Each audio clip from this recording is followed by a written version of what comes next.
Ata günəş olsun, əziz olsun. Gördüğünüz kimi canlı yayımımızı yenidən vurmağa çalışırlar.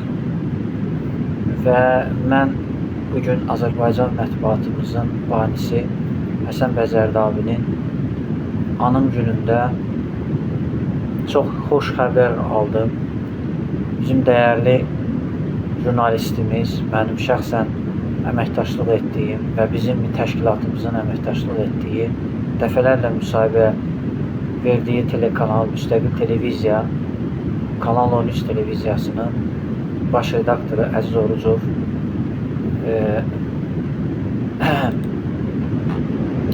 bizim dəyərli dostumuz bugün artıq cəza çəkmə müəssisəsini tərk elədi və öz ailəsinə qovuşdu. Bu münasibətlə Əziz Orucovun ailəsinə, qardaşına, həyat yoldaşına və uşaqlarına təbriklərimi bildirirəm. Və həqiqətən Həsən Bəzərdabinin əziz xatirəsinə Azərbaycan Respublikasının prezidenti cənab İlham Əliyevin əfv sərəncamı çox yerində oldu. Və hesab edirəm ki, Azərbaycan mətbuatının tarixində bizim Xədicə İsmail kimi və buna əlavə Əvəz Zeynallı kimi, Elnur Şuro kimi siyasi məhbuslarımız da azadlığa qovuşdular. Lakin bilirsiniz ki, Azərbaycanın mətbuat tarixində bizim demokratiya və dövlət müstəqilliyimiz və ərazi bütövlüyümüz uğrunda şəhidlər verən jurnalistlərimiz olub. Xüsusilə demokratiya uğrunda mübarizə aparan bizim hörmətli Elmar Hüseynov, Rafiq Tağı, Rasim Əliyev, Əvəz Savizli terrorun qurbanları olublar. 1-ci Qarabağ müharibəsində Qarakənd vertolyot terrorunda şəhid olan Osman Mirzəyev və buna əlavə Azərbaycan Dövlət Televiziyasının müxbiri Əli Mustafayev, 2-ci Qarabağ müharibəsində, 1-ci Qarabağ müharibəsində Azərbaycan Respublikasının ərazi bütövlüyü uğrunda dəqiq, gərəksiz, vicdanlı telekanal Azərbaycan Respublikasının ilk müstəqil teleyayım şirkəti ANS televiziyasının əvəzolunmaz müxbiri, reportörü Çingiz Mustafayev və bundan əlavə Azərbaycan mətbuatında Salatın Əsgərovanın döyüşdə şəhid olduğunu, jurnalist kimi şəhid olduğunu hamımız bilirik. 2-ci Qarabağ müharibəsində isə Kəlbəcərdə Rusiyanın 366-cı alayının minasına düşən Azərbaycan Dövlət Televiziyasının müxbirləri Sirac Abuşov, Azəritac Teleqraf Yayım şirkətinin Dövlət Teleqraf Agentliyinin üzvü, xüsusi müxbiri Məhərrəm İbrahimov şəhid olublar. Və bizim 1937-ci ildə repressiya olunan jurnalistlərimiz də olub. Və hesab edirəm ki, bugün son günlər bizim iki dəyərli televiziyamız, ulu öndərimiz, ümumi liderimiz Məhəmməd Əmin Rəsulzadənin qrup yaratmış olduğu Müsavat Partiyasının uzun illər mətbuat orqanı olan Müsavat qəzetinin baş redaktoru Rauf Arifoğlu'nun televiziyasında çalışan Sevinç Telman qızının, bilirsiniz ki, bizim təşkilatımızın başqanı Müsavat televiziyasına da müsahibə verib və Müsavat televiziyası Azərbaycan mətbuatı üçün şərəfli bir yol qət edib və bundan əlavə Azərbaycan demokratiya və pluralizm uğrunda Müsavat Partiyasının əvəzolunmaz üzvlərindən biri olan Sadıqovlar ailəsi, Əlövsət Sadıqlı və Tural Sadıqlı Azərbaycan demokratiya tarixində silinməz izlər buraxan Müsavat Partiyasında baş verən diktaturaya qarşı, partiya daxili diktaturaya qarşı mübarizə aparan və Azərbaycan Demokratik Rifah Partiyasını yaradan Əlifşah Sadıqlı sonraki dövrdə dünya Azərbaycanlıları və Azərbaycan Respublikası vətəndaşlarının təşəbbüsü ilə yaradılan mühacir Azərbaycan Xalq Parlamentinin üzvləri oldular. Tural Sadıqlı və Əlifşah Sadıqlı Azərbaycan mətbuatında çox müsbət və çox uğurlu yol qət edib və hesab edirəm ki, abunə sayının çox olması iki televiziya arasında rəqabəti daha da artırır. Hesab edirəm ki, hər iki jurnalist şərəfli jurnalistlərdən biridir. İstər Tural Sadıqlı, istər Sevinç Telman qızı. Ailə-daxili münaqişənin mətbuata yayımlanması şəxsi həyatın toxunulmazlıq hüququnu konstitusiyamızda pozur. Hər iki jurnalist bir-birlərindən üzr istəməlidirlər və ümumiyyətlə şəxsi həyat məsələsi kənara atılmalıdır. Siyasi mövqeyindən asılı olmayaraq hər iki jurnalist bizim üçün əziz və doğmadır və hər iki jurnalistə bizim çox böyük hörmətimiz var. Həqiqətləri dedikləri üçün Azərbaycan Respublikasının 4-cü hakimiyyət rolunu şərəflə yerinə yetirdikləri üçün hər ikisinə qarşısında baş əyirəm. Hər ikisi Azərbaycanda məmur özbaşlanıqlarının narazı qaldıqlarını bildirirlər və hər iki jurnalistin fəaliyyətini çox yüksək qiymətləndirirlər. Şəxsi həyatında yaşanan hər hansı bir xoşagəlməz hadisələrin mətbuatda yayımlanması yol verilməzdir və hər iki tərəfi mən qınayıram, şəxsi həyat müzakirə olunmamalıdır və çox təəssüf ki, hər iki tərəf bir-birlərini didməyə, bir-birlərinə qarşı təhqiramiz ifadələr səsləndirməyə çalışdırır. Halbuki hər ikisi pluralizmə xidmət edir, hər ikisi Azərbaycanda demokratiya uğrunda mübarizədə, Azərbaycan mətbuatının inkişafında yüksək xidmətləri olub, Rauf Arifoğlunun Azərbaycan mətbuat tarixində silinməz izlər buraxıb. Bu səbəbdən Azərbaycan Respublikası Prezidenti 2013-cü ildə onu mənzillə təmin edib, Müsavat qəzetinin fəaliyyətinə Prezidentin Ehtiyat Fondundan maliyyə ayırıb və Rauf Arifoğlunun mediası Azərbaycan mətbuatının şərəfli və şanlı səhifələrdən biridir. Azərbaycan dövlətçiliyinə, Azərbaycanın müstəqilliyinə bugünə qədər xidmət edir və Müsavat qəzeti Müsavat Partiyasının mətbuat orqanı olana qədər də Azərbaycanda həqiqətləri deyib. Və bu gün də Rauf Arifoğlu Azərbaycan mətbuatının ən şərəfli və Azərbaycan Respublikasının dövlətçiliyinə xidmət etdiyinə görə, Azərbaycanın ərazi bütövlüyünə, xüsusilə Dağlıq Qarabağa səfərlərinin həyata keçirilməsini çox yüksək qiymətləndiririk. Biz hər bir jurnalistin başda Mətbuat Şurasının sədri hörmətli Rəşad Məcid və Media İnkişaf Agentliyinin rəhbəri bilirsiniz ki, İlham İsmaildir.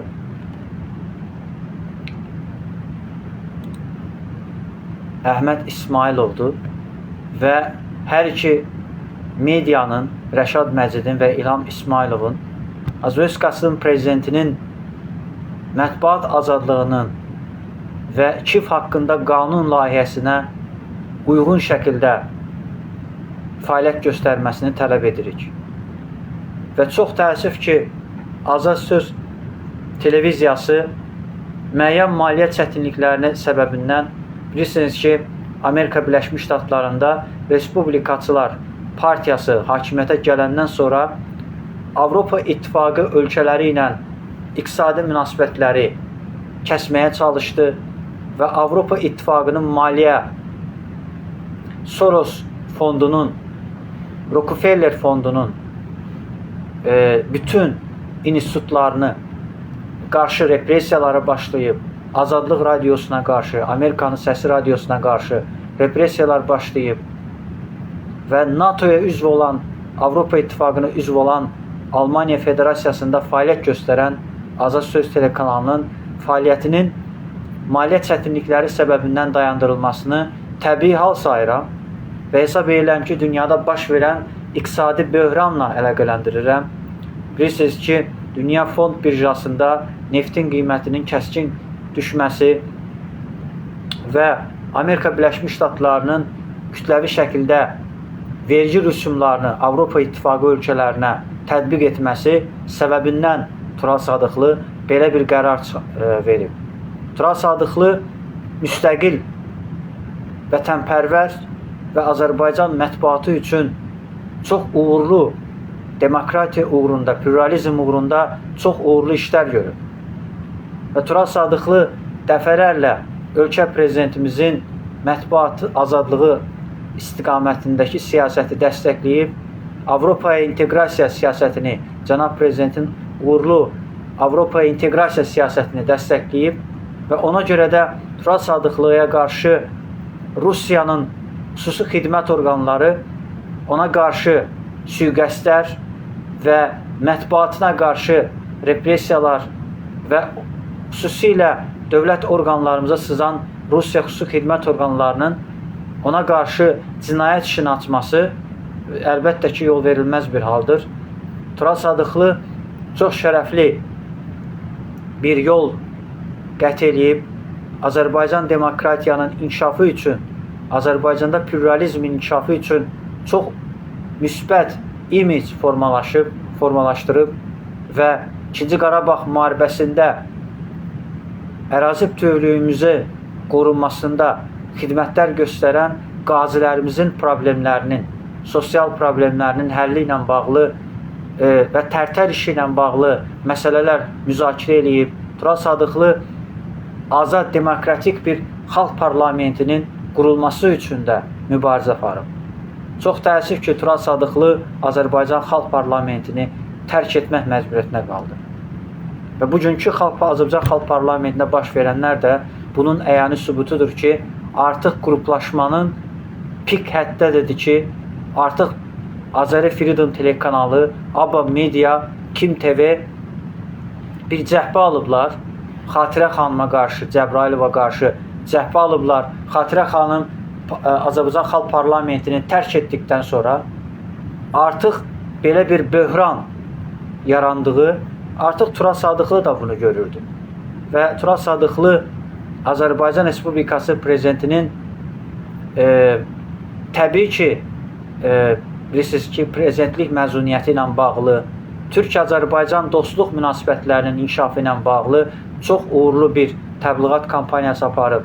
Bilirsiniz ki, prezidentimizin şəxsi təyyarələrinin Türkiyə Cumhuriyyətinin Milli İstihbarat Təşkilatında qorunması ilə bağlı informasiyaları yayıb. Türkiyədə baş verən, Türkiyənin S-130 helikopterinin vurulması ilə bağlı məsələni bilirsiniz ki, Almaniyada yaşayan soydaşımız və mənim müsahibə verdiyim Oğuz televiziyası da bir yerdə bir verilişlər aparıb və mən səmimi qəlbdən demək istəyirəm ki, Tural Sadıqlı heç bir zaman qeyri-etik ifadələr səsləndirməyib, prezidentin siyasətini zaman-zaman tənqid edib, nazirləri tənqid edib, icra hakimiyyətlərini tənqid edib və cənab prezidentin bu tənqidlərdən nəticə çıxararaq çox uğurlu islahatlar aparıb cənab prezident və son illər cənab prezidentin nüfuzu qalxıb, cənab prezident regionlara səfər edir, icra başçıları ilə görüşür,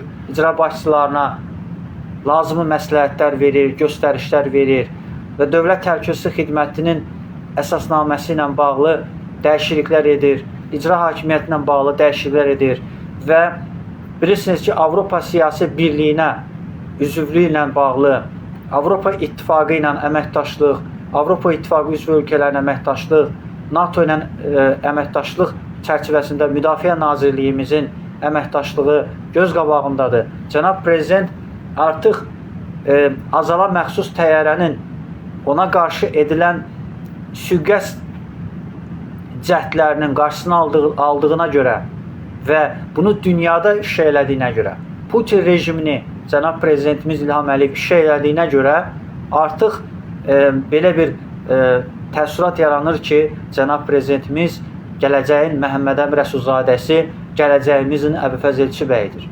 Doğrudan da elədir. Bugün cənab prezidentimiz Azərbaycan mətbuatının azad internetin olduğunu, internet azadlığının olduğunu deyir və gördüyünüz kimi Tural Sadıqlını izləyənlərin sayı çoxdur. TV Müsavatı da izləyənlərin sayı çoxdur. Mən hər iki telekanala uğurlar arzulayıram və hər iki televiziyanın ailə daxili məsələləri qarışmamağa və bu aralarında yaranan inciliklərin aradan qalxmasına və mehribançılığın yaranmasına çalışmalıdırlar. Hər iki telekanal Azərbaycanda Məhəmməd Əmin Rəsulzadənin qrup yaratmış olduğu ideyanın daşıyıcılardılar. Pluralizm Azərbaycanın dövlətçiliyinin möhkəmlənməsi, Azərbaycan dövlətçiliyinin inkişafı.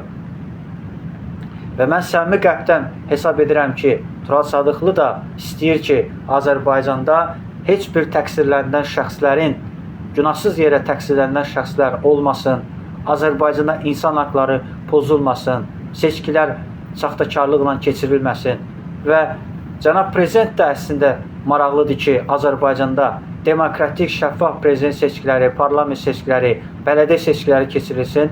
Bilirsiniz ki, Konstitusiyaya görə Azərbaycan Respublikasının legitim baş naziri İlham Əliyev olub və İlham Əliyev prezident səlahiyyətlərini 2003-cü ildən bəri icra edir. Və baxmayaraq ki, 2008-ci ildə keçirilən demokratik seçkilərlə əhalinin etimadını qazanıb və 5 dəfə Azərbaycan Respublikasının prezidenti seçilib və düşünürəm ki, TV Müsavat və Azad Söz telekanalı aralarında yaranan incikliklər və aralarında yaranan ailə daxili şəxsi ambisiyaları son qoymalıdırlar və Azərbaycanın xarici siyasətində Rusiyanın, İranın, Çinin təhlükələrinin Türk dünyasına qarşı edilən müstəmləkə siyasətinə qarşı hər iki media Avropa inteqrasiya siyasətini cənab prezidentinin Quam çərçivəsində, Avropa Şurası çərçivəsində, Avropa Şurası, Avropa İttifaqı Şərq tərəfdaşlıq proqramı, NATO-nun antiterror koalisiyasına qoşulan ölkə kimi Azərbaycan Respublikası prezidentinin yürütdüyü siyasətə dəstəyini bildirəcəklər və hesab edirəm ki, cənab prezidentimizin yürütdüyü siyasətdən hər iki media razıdır və bunun razılığı ondadır ki, sərbəst şəkildə bilirsiniz ki, Cənub qaz dəhlizinin həyata keçirilməsi və Azərbaycan neftinin dünya bazarına çıxarılması üçün Avropa Komissiyasının nümayəndəsi Van der Leyen Azərbaycana səfər etmişdi. Bilirsiniz ki, 2024-cü il noyabrın 11-dən 23-nə qədər Birləşmiş Millətlər Təşkilatının COP29 tədbirinə ev sahibliyi edərkən demokratik ölkələr arasında İtaliya Respublikasının baş naziri, Slovakiya, Sloveniya, Bosniya-Hersegovina və digər Avropa İttifaqı, NATO üzv ölkələrin iştirak etməsi göstərir ki, cənab prezidentinin Avropa İttifaqında, NATOda çox böyük hörmət və müsbət imici var. Digər tərəfdən 2-ci Qarabağ müharibəsində antiterror əməliyyatında həyata keçirdiyi uğurlu hərbi əməliyyat və xüsusilə MDB məkanında ilk dəfə olaraq Ukrayna, Gürcüstan və Moldovadan öncə etnik separatizmi, Rusiyanın işğalçılıq siyasətinə qalib gələn yeganə ölkə silahlı qüvvələrinin ali baş komandanı olaraq dünya tarixinə, hərb tarixinə qızıl hərflərlə düşmüş bir hadisədir. Hesab edirəm ki, hər iki media məqsədi Azərbaycan Respublikasının vətəndaşın yüksək rifah halında yaşaması və rüşvətxorluq və korrupsiyalarının, seçki saxtakarlıqları və insan haqlarının pozulmasının qarşısını almaq, məhkəmədə sifarişli məhkəmə qərarlarının ləğv olunması, Azərbaycanda müstəqil məhkəmələrin qurulması, Konstitusiya Məhkəməsinin sisteminə uyğun fəaliyyət göstərməsi, Azərbaycan Respublikasının Konstitusiyasına uyğun şəkildə hərəkət etməsi vacibdir. Çox təəssüf ki, SSR-dən qalan cinayət məcəllələrinin tətbiq olunması bir çox mətbuat nümayəndələrinin və bugün Azərbaycanda demokratiya və pluralizm uğrunda mübarizə aparan, Azərbaycan Respublikasının prezidentini tənqid edən medialara qarşı Rusiya xüsusi xidmət orqanlarının repressiya maşını, xüsusilə Abzas Mediaya qarşı, Toplum TV-yə qarşı və o cümlədən Meydan TV-yə qarşı, Azadlıq Radiosuna qarşı və təbii ki, biz Azərbaycanda azad mətbuatı istəyirik və bu telekanallar Azərbaycanda həqiqətləri deyirlər və bilirsiniz ki, bir çox xaricdə yaşayan blogerlərin yaratmış olduğu medialar, haqsızlığa susma televiziyası, o cümlədən Diktator TV, o cümlədən Osman Qızı televiziyası, o cümlədən Paz TV, Made in Azərbaycan, Azad Söz telekanalları abunə saylarının çox olması pluralizm və demokratiya uğrunda mübarizənin təzahürüdür. Diktator TV-nin yaranmasında məqsəd Putin hakimiyyətinin, Putin rejiminin hakimiyyətdən getməsi və müstəmləkədə yaşayan tatarların, başqırtların, çuvaşların azadlığa qovuşmasına nail olmaqdır. Və Manaf Cəlilzadənin efirlərində mən dəfələrlə anti-Rusiya əb-abasını görmüşəm və ölkə prezidentinin yürütdüyü Avropa inteqrasiya siyasətinə dəstəklərini görmüşəm. Və hesab edirəm ki, 2-ci Qarabağ müharibəsində qazanan nailiyyətlər bizə imkan verir ki, biz Azərbaycanda azad mətbuatın inkişafına nail olaq. Və çox təəssüf ki, bugün Rusiya xüsusi xidmət orqanlarını işləyən rus dilli televiziyaların, xüsusilə APA TV, Report TV, Baku TV-nin fəaliyyət göstərməsi yol verilməzdir. Bu, Azərbaycan Respublikasının Konstitusiyasının 21-ci maddəsinə və KİF haqqında qanunun müddəalarına ziddir. Və hesab edirəm ki, Azərbaycanın Media İnkişaf Agentliyi, Audiovizual Şura və Mətbuat Şurası lazımı tədbir görəcək və Azərbaycanda rus dilinə məhdudiyyət qoyulacaq. Rus məktəbləri, 346 rus məktəblərinin fəaliyyəti dayandırılacaq. Rusiya Federasiyasının Moskva şəhərindəki Lomonosov və Sechenov universitetlərin fəaliyyəti dayandırılacaq və Rusiya Mədəniyyət Mərkəzi fəaliyyəti dayandırılacaq. VTB Bank fəaliyyətini dayandıracaq. Çünki Azərbaycana məxsus olan mülki təyyarənin terrora məruz qalması, Azərisla terrora məruz qalması, o cümlədən bizim Fəvvarələr meydanında bu yaxınlarda baş verən xoşa gəlməz bir bilirsiniz, isti ürəklər və soyuq əllər adlı yeni il yarmarkasına terror hücumu olub. Ümumiyyətlə, bugün Rusiyadan gələn terror təhlükələri artıb. Xüsusilə bizim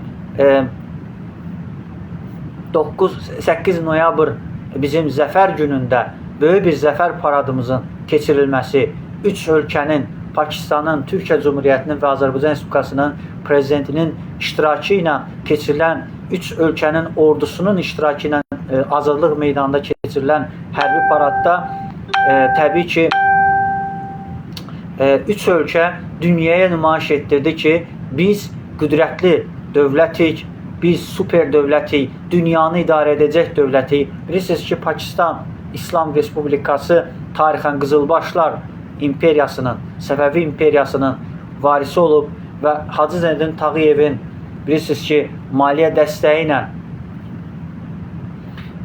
Taun xəstəliyi ilə Pakistan xalqı xilas olub və Pakistan 2-ci Qarabağ müharibəsində bizə lazımı dəstək bildirib. Türkiyənin Səlcuq bayraqdarlar bizə hərbi avadanlıqlar verib və mən hesab edirəm cənab prezidentimizin Ukraynaya verdiyi dəstəyə görə bilirsiniz ki, Ukraynaya ən çox dəstək verən televiziya Kanal 13-dür ki, Kanal 13-ün baş redaktoru cənab prezidentimizin sərəncamı ilə azad olundu.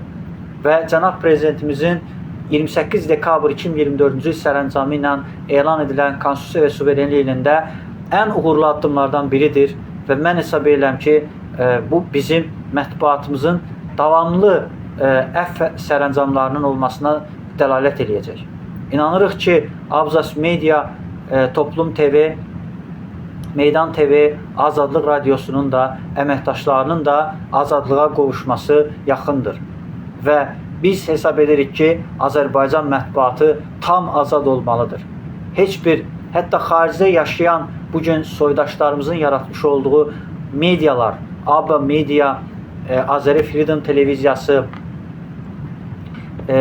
Diktator TV, Azad Söz Televiziyası və ümumiyyətlə Diktator TV Rusiyaya mesajdır ki, siz diktatura ölkəsisiniz, siz imkan vermirsiniz ki, Azərbaycanda insan haqları qorunsun, seçkilər demokratik keçirilsin, Azərbaycanda korrupsiyanın kökü kəsilsin və gördüyünüz kimi bu telekanal Rusiyaya mesajdır ki, biz müstəqil şəkildə demokratik ölkələrdə yaşayırıq və biz ölkəmizi, bayrağımızı, gerbimizi, dövlətimizi sevirik, prezidentimizi sevirik, prezidentimizdən razıyıq, prezidentimizin gördüyü işlərindən razıyıq. Əslində bu televiziyalar bu mesajı verirlər və onlar prezidenti tənqid etməklə prezidentə böyük bir hörmətin, böyük bir sayğını göstərir. Çünki prezident xalq tərəfindən seçildiyinə görə, 5 dəfə xalq tərəfindən seçildiyinə görə prezident tənqiddən nəticə çıxarıb, prezident böyük bir islahatlara 2019-cu ildən bəri start verib və prezidentin gördüyü işlərdən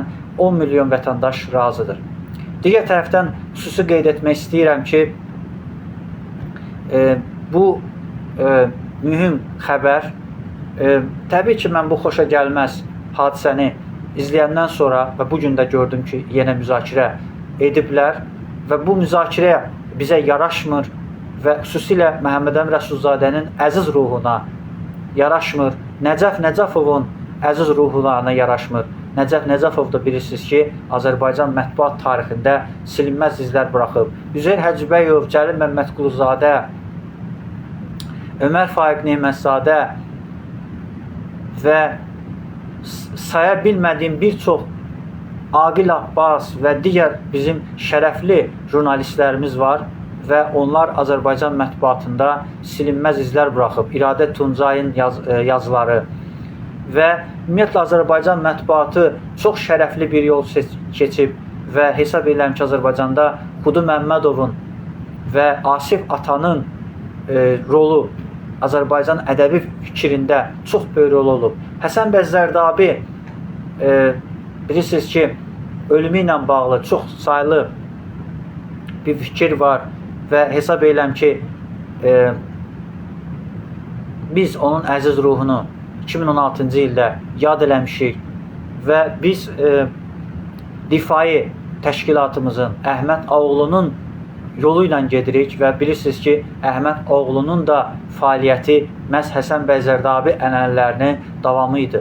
Əhməd Ağoğlu bir hüquqşünas olaraq bugün Əvəz Zeynallının yolu da məhz Əhməd Ağoğlunun yoludur və bugün Azərbaycanda məhbusluq həyatı yaşayan medialarında fəaliyyəti bir növ Əhməd Ağoğlunun, Məhəmməd Əmin Rəsulzadənin və Elmar Hüseyinovun, Çingiz Mustafayevin, Salatin Əsgərovanın, Sirac Abuşovun, Məhrəm bəyin, Ali Mustafayevin və digər şəhidlərimizin fəaliyyətinə bənzəyir. Və mən hesab edirəm ki, bugün məhbus həyatı yaşayan insanlar 1937-ci il repressiyasını yaşayırlar. Onlar 70 il müstəmləkə şəraitində yaşadığı o mərhumiyyətləri yaşayırlar və hesab edirəm ki, Rusiya dağılmadıqca, Rusiyada Putin rejimi süquta uğramadıqca, Putin hakimiyyətdən getmədikcə, Rusiya Ukrayna üzərində məğlubiyyətə uğrayıb, işğal etdiyi torpaqlardan çıxmadıqca Azərbaycanda insan haqları və demokratik seçkilər prosesi çətin olacaq. Mən bir daha demək istəyirəm ki, baxmayaraq ki, biz ölkə prezidentimizin demokratik, şəffaf şəkildə 2008-2018-ci illərdə, 2024-cü ildə əhalinin 92%-nin səs çoxluğu ilə seçilməsindən razıyıq. Amma bugün Azərbaycan mətbuatının vəziyyətindən narazıyıq. Çünki bilirsiniz ki, Azərbaycan mətbuatında xoşa gəlməyən intim münasibətlər, intim məsələlər müzakirə mövzusu olub və hesab edirəm ki, bu məsələlər mediada olmamalıdır və bilirsiniz ki, mən şəxsən bir çox medialarda olmuşam və bizim təşkilatımız da bir çox medialarına əməkdaşlıq eləyib və bizim təşkilatımızda media fəaliyyəti ilə məşğul olan insanlar olublar. Məsələn, Azad Səs, Az Times, Azərbaycanın Səsi mediaları yaranıb və bizim təşkilatımızda üzv olmuş Xəyal Sadıqlı, Fərid Abdinov və Akif Nəcəfov və Pərvin Abuşova, Vüsal Süleymanov təşkilatımızda üzv olublar, təşkilatımızda fəaliyyət göstəriblər və təşkilatımıza və dövlətimizə etdikləri xidmətləri görə layiqli qiymətlərini alıblar və bir qismi könüllü şəkildə təşkilatdan ayrılıblar, bir qismi isə təşkilatın nizamnaməsini pozduqları üçün təşkilatdan ixrac ediliblər. Bugün isə bizim təşkilatımızın sədri məhbəsdədir. Bilirsiniz ki, 6 il və 6 ay məhbusluq həyatı yaşayır və Fuad Muradov 2-ci Qarabağ müharibəsi iştirakçısıdır və Fuad Muradovun atası da 1-ci Qarabağ müharibəsində iştirak eləyib. Qazaxın özü müdafiə batalyonu, Turan batalyonunun komandiri olub. Azərbaycan Xalq Cəbhəsinin batalyonlarının yaradılmasında, inkişafında xidmətlər göstərib. Bilirsiniz ki, 4 iyun hərbi qiyamının dəstəkçilərindən olmayıb, 4 iyun qiyamını pisləyən və Azərbaycan Respublikasının 3-cü prezidenti Heydər Əliyevin Azərbaycana qayıtmasının, Azərbaycanda hakimiyyətə gəlməsində böyük xidmətlər göstərib və ümumiyyətlə bizim təşkilatımızın əqidəsi elədir ki, biz hər üç prezidentin, yəni Ayaz Mütəllibovun, Əbülfəz Elçibəyin, Heydər Əliyevin məzarlarını ziyarət etmək və onların əziz ruhuna sayğılı olmaq bizim borcumuzdur və biz dövlət ədabı ilə dövlət tərbiyəsini görmüş insanları, dövlət prezidentimizin və ailəsinin şəxsi toxunulmazlığı var və buna toxunmaq olmaz və bəzi hallarda bu məsələlərə toxunurlar və bilmədən toxunurlar və bu məsələlər yol verilməzdir və biz belə bir məsələlərə həssaslıqla yanaşırıq.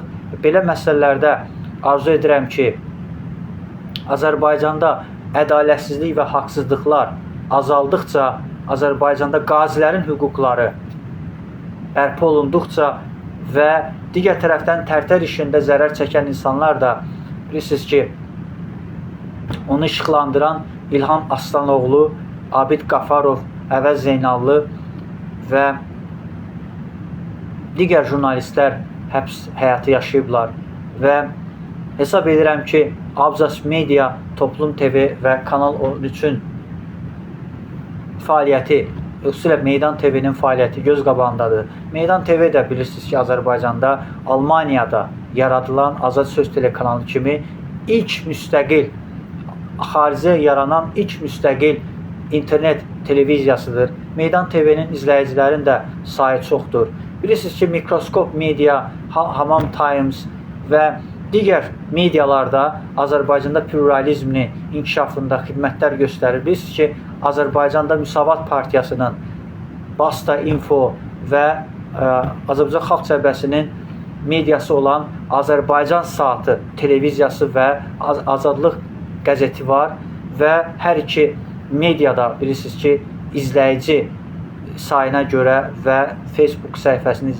izləyicilərinə görə çoxluq təşkil edir və hesab edirəm ki, Həsən bəy Zərdabinin vəfat eləməsi, vəfatı günündə biz istədik ki, bu mövzuda bir müzakirə eləyək.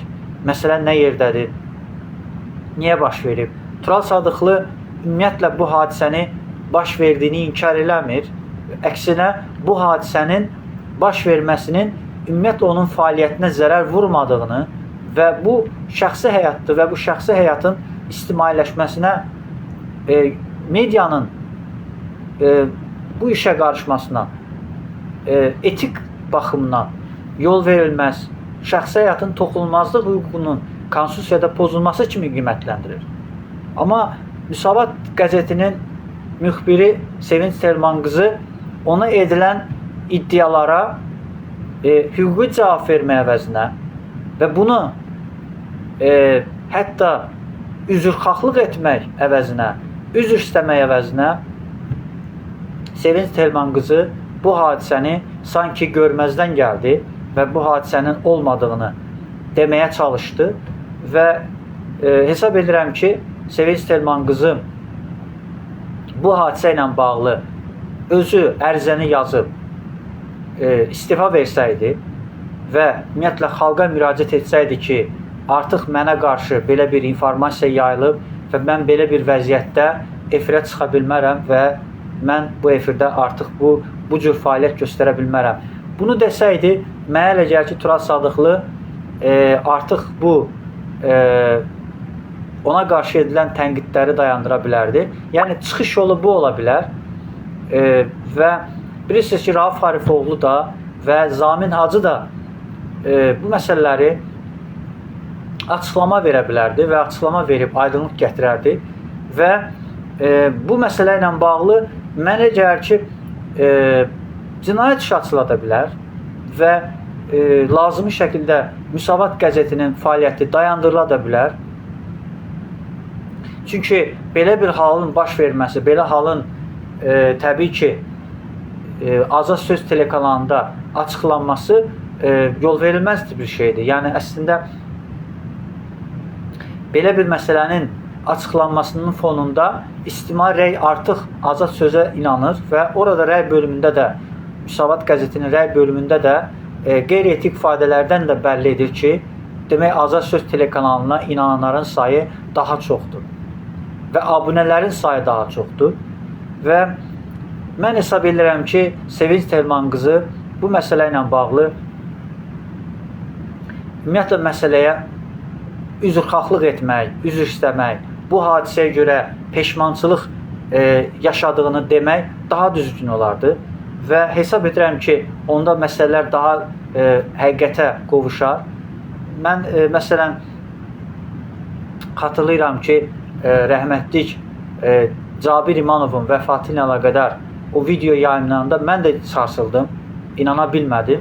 Amma bunun həqiqət olduğunu biləndən sonra Cabir İmanovun polis haqqında qanunun tələblərini pozduğunu və polis orqanlarından bu səbəbdən xaric edildiyini açıqlayandan sonra insanlar inandılar ki, həqiqətən Cabir İmanov öz, belə deyək, nəfsin qurbanı olub və Cabir İmanov çox bir faciəvi şəkildə və bu böyük bir psixoloji sarsıntıdan sonra vəfat elədi. Və mən hesab edirəm ki, Cabir İmanovun vəfat edilməsi sonra bəzi medialar Tahir İmanovun hərəkətini haqq qazandırdı. Tahir İmanov da əslində məsələdə jurnalistlərə bərk qəzəbləndi. Sanki Cabir İmanov belə bir hadisəni törətməmiş kimi bunu niyə yayınlamışsınız açıqlamanı verməyə çalışdı. Amma buna rəğmən mən şəxsən Cabir İmanovun vəfatı ilə əlaqədar ailəsinə başsağlığı diləmək özümə şərəf hesab elədim. Sənətinə və peşəsinə görə Cabir İmanov siyasi mövqeyinə görə mən hesab edirəm ki, qınanıla bilməz. Hər bir Azərbaycan Respublikası vətəndaşı Azərbaycan Respublikası prezidentini dəstəkləməlidir, dəstəkləyə bilər. Bu çox normal bir şeydir. Demokratik ölkələrdə prezidentlərə hörmət edilir və prezidentlər seçilərkən və prezident seçilərkən ona itaət edilir. Bu normal bir şeydir. Amma onun polis orqanlarında polis haqqında qanunun tələblərini pozduğuna görə, vəzifə səlahiyyətlərini aşdığına görə polis orqanlarına xaric edilməsi ilə bağlı Tahir İmanov açıqlama verə bilərdi və deyə bilərdi ki, bu səbəbdən o polis orqanlarından xaric edildi və polis orqanlarından ayrıldı və ondan sonra dövlət təşkilatına müraciət edərək Dövlət Təşkilatının Mədəniyyət Mərkəzinə rəhbər seçildi və hesab edirəm ki, Tahir İmanov ictimai rəydən çəkindi, qorxdu və ona görə də medianın onun yas mərasiminin işıqlandırılmasını istəmədi. Ümumiyyətlə, medianın gücü bundadır və hesab edirəm ki, bir çox medialar, dünyanın aparıcı, dünyanın demokratik ölkələri medialar olan BBC, CNN, Washington Post, Azadlıq Radiosu, Amerikanın Səsi Radiosu, Reuters agentliyi, Associated Press, Frans və yaxud da deyək ki, Almaniyanın aparıcı mediaları, məsələn, Almaniyanın çox sayda media var, ARD kanalı var və İtaliyanın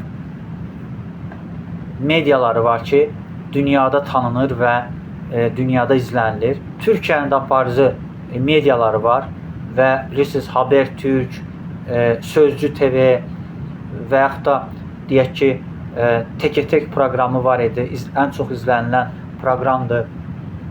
Çox təəssüf ki, Fatih Altaylı məhbusluq həyatı yaşayır. Və yaxud da deyək ki, Ulusal Televiziya, CNN Türk, Show TV, Star TV, Nərgis TV və TRT ən çox izlənilir və insanlar alternativ fikirlər eşitmək istəyirlər, alternativ media istəyirlər və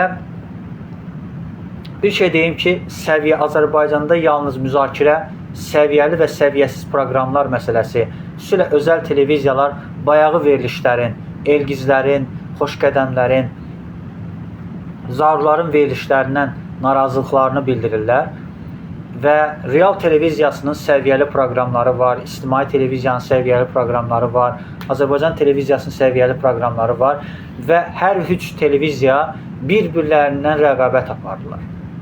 Çox qəribədir ki, Azərbaycan Dövlət Televiziyasının nüfuzu, Real televiziyasının nüfuzu İctimai televizyanın nüfuzundan daha çoxdur. Çünki Real televiziyasında Mirşahin Ağayev kimi, Azərbaycan televiziyasında Rövşən Məmmədovun çəkisi var. İctimai televiziyada isə biz bu çəkini görmürük. İctimai televiziya dəfələrlə Audiovizual Şura tərəfindən kəskin qınanılıb. Çünki İctimai televiziya baxmayaraq ki, Avropa Şurasının layihəsi idi, baxmayaraq ki, Cənab Prezidentin təşəbbüsü ilə yaradılıb. Amma çox təəssüf ki, İctimai televiziya nə Azərbaycan televiziyasının, nə Real televiziyasının kriteriyalarına cavab vermir, onun tələblərinə cavab vermir. Real televiziyasının çox səviyyəli vətənpərvərlik mövzusunda verilişləri çoxdur. Mirşahin vaxtı verilişində daha çox bizim Cənab Prezidentin Dağlıq Qarabağa səfərlərini işıqlandıran videoları biz görürük. Düzdür, xoşa gəlməyən videolar da var. Xüsusilə Azərbaycanın ilk demokrat prezidenti Əbfəz Elçibəyə qarşı edilən iftiralar, böhtanlar yayınlanır və xüsusilə Xalq Cəbhəsi Müsavat Partiyasının xüsusilə bağlı tənqidləri səsləndirən ölkə prezidentinin çıxışları yayınlanır.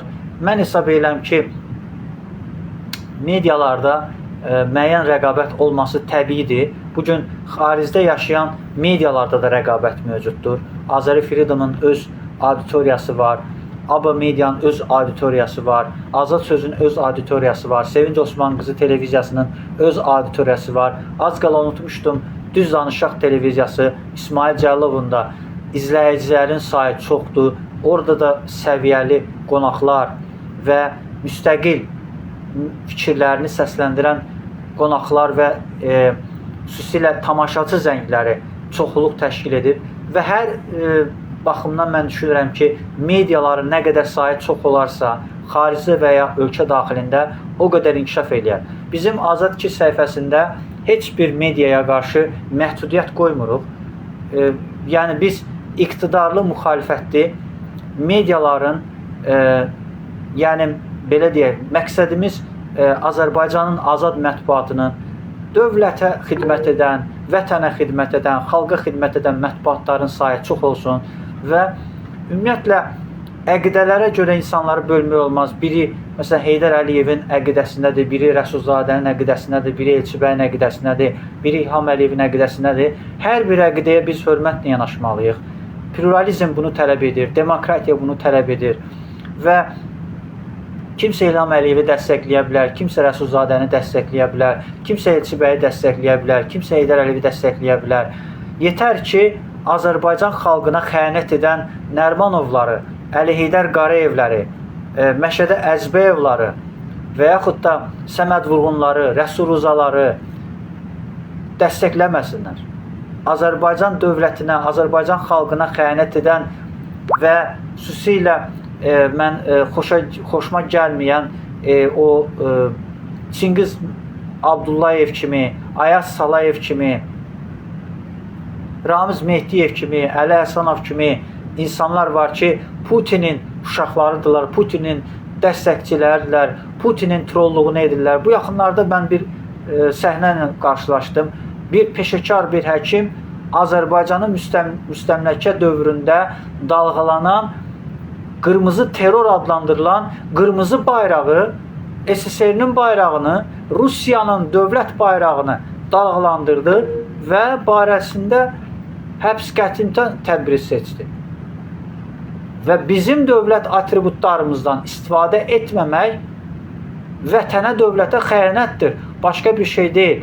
Kimlərsə məni qınayırlar ki, niyə Səməd Vurğunun heykəlinin qarşısında siz Səməd Vurğunu xalq düşməni elan etmişsiniz? Necə olur ki, 70 il ərzində Azərbaycanı, ziyalılarını 37-ci ildə danoslar əsasında üzə duraraq Hüseyin Cavid kimi, Mikail Müşfiq kimi, Salman Mümtaz kimi, Əli Nazım kimi ziyalıları güdaza verərsən və Azərbaycan Respublikasının dövlət himnini müəllifi olan Əhməd Cavadı Çırpınırdı Qaradəniz şeirinin müəllifi olan, Bayraq şeirinin müəllifi olan Əhməd Cavadı repressiyasında iştirak eləyəsən, Səməd Vurğun, Rəsul Ruza, Süleyman Rüstəm, onlar Azərbaycan Respublikasına, Azərbaycan Xalq Cümhuriyyətinə xəyanət ediblər. Və Heydər Əliyev 20 yanvar hadisəsi ilə bağlı, 28 aprel hadisəsi ilə bağlı, ölkə prezidentimiz bu yaxınlarda 28 aprel hadisəsinə siyasi qiymət verdi. Azala məxsus təyyarə məğlı məsələyə siyasi qiymət verdi. Rusiyada yaşayan diaspora nümayəndələrinə qarşı, miqrantlarımıza qarşı edilən ədalətsizlikləri Əl-Ərəbiyyə kanalı vasitəsilə, media vasitəsilə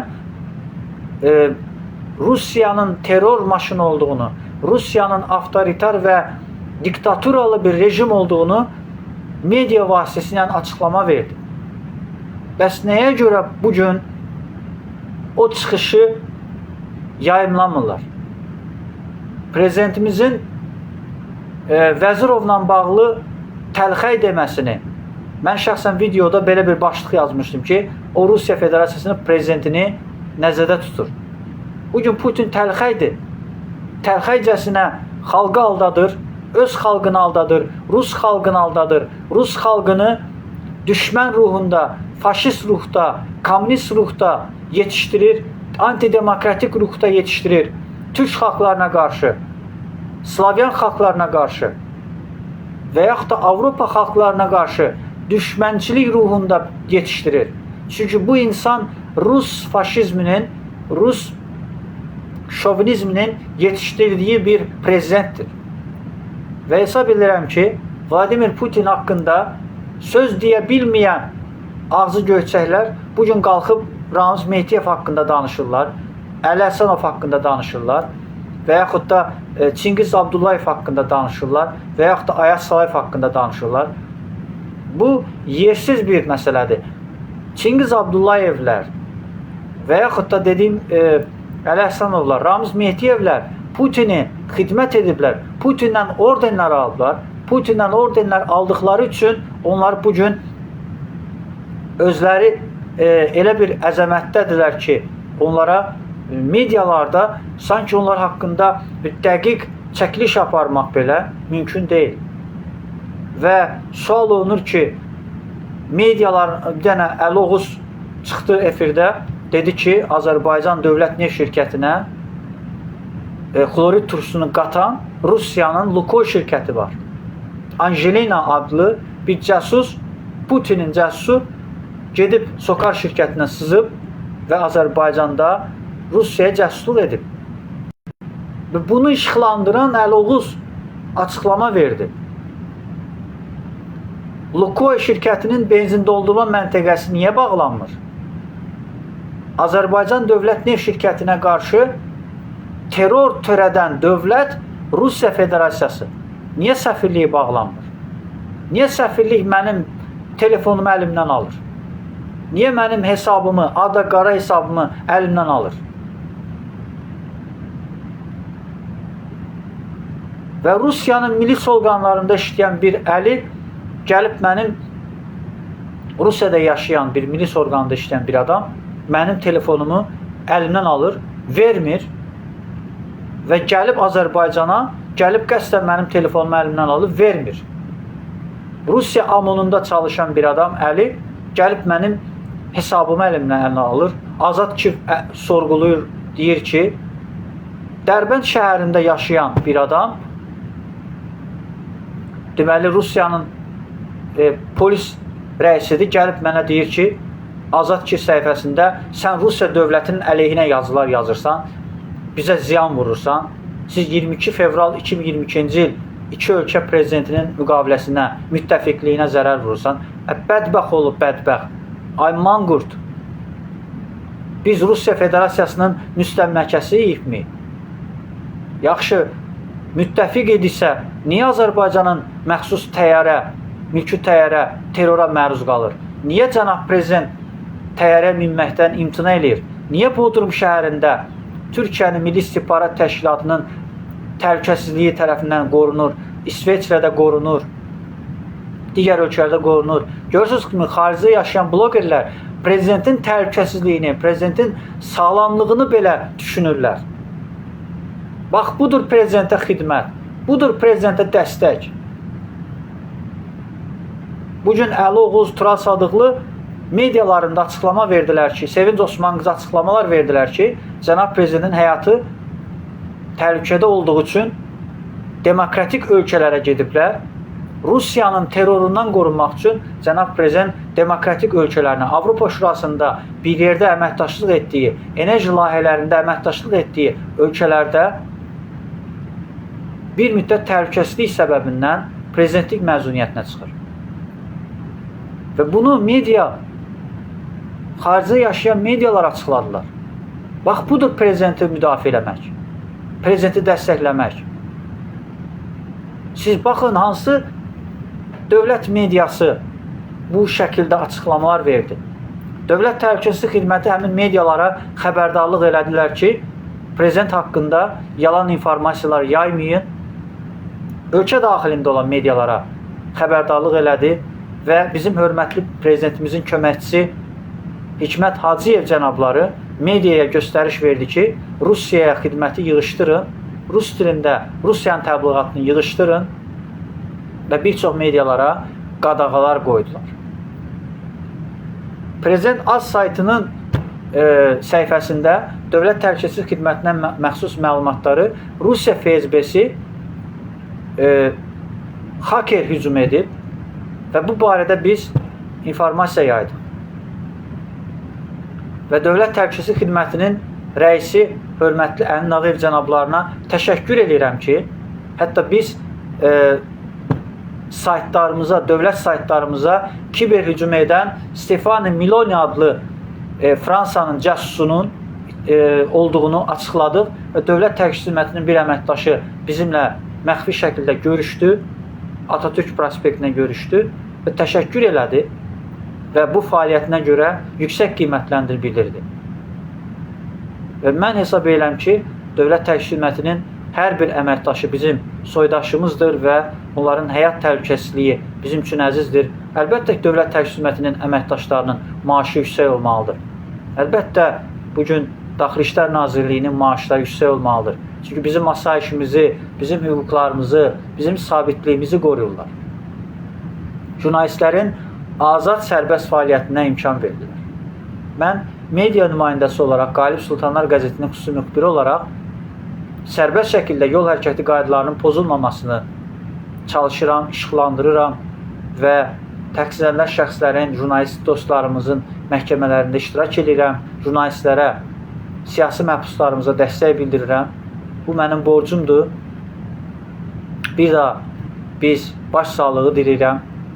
Biz Həsən bəy Zərdabinin əziz ruhunda istəmərik ki, Məhəmməd Əmin Rəsulzadənin yaratmış olduğu Müsavat Partiyasının uzun illər rəsmi mətbuat orqanı olan Müsavat qəzetini və o cümlədən Müsavat Partiyasının üzvü olmuş Turad Sadıqlının arasında bir inciklik yaransın, aranda bir şəxsi ailə zəminində bir söz-söhbət yaransın. Digər tərəfdən mənim aldığım məlumata görə Səidə Bəkir qızı Space televiziyasında deməli xəbərin izində verilişində çıxış edərkən Dövlət Təhlükəsizlik əməkdaşları onun son günlər Qərbi Azərbaycan, Qarabağ arasındakı qalmaqal yaratdığına görə onu aparmaq istəyiblər və birdən-birə onun səhhəti pisləşib. Çünki onu sorğulayıblar Space telekanalında. Bizim aldığımız Milli İstihbarat Təşkilatına aldığımız məlumata görə və bu hərəkətlərə son qoymağa və ümumiyyətlə Qərbi Azərbaycanlılar haqqında, Qarabağ köçkünləri haqqında məsələlərə son qoymağa xəbərdarlıq ediblər.